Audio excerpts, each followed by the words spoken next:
আমার ভাই ছোট। আমার নাম কল্পনা। আমার ছোট ভাই। ও আজ 15 সাল থেকে নিখোঁজ। ওর কোনো সংবাদ এই পর্যন্ত পাওয়া যায় নাই।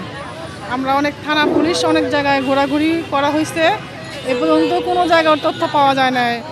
আমার এই ভাইয়ের জন্য আমার মা, আমার বাবা দুজনেই খুবই অসুস্থ। মেডিকেল থেকে কিছুদিন আগে নেওয়া হয়েছে, তারপরে শুধু ছেলে ছেলে বলেই কান্না করতেছে। শুধু বলে মিরপুর 2 নম্বর। হ্যাঁ, বিএনপির সাথে একটু, হ্যাঁ বিএনপির সাথে একটু মানে আসছিল ওর। ওইখান থেকে একদিন মারধর করা হয়েছে, তো মাথায় একটু সমস্যা দেখা দিছিল মার দেওয়ার পরে। তারপরেই বাসা থেকে রাত 4টার সময় আয়সা ধরে নিয়ে গেছে। তারপর থেকে নিখোঁজ। তারপর থেকে আর কোথাও মানে অনেক তদন্ত করা হয়েছে, আর খুঁজে পাওয়া যায় নাই। থানা পুলিশ সব জায়গায় সব কিছু কাগজ আছে আমার কাছে, কোনো লাভ হয় নাই। এখানে এই আয়নাঘরটা আমরা দেখতে চাই। আয়নাঘরের আমার ভাই কী অবস্থা আছে, আমরা মানে ওই আয়নাঘরের সম্বন্ধে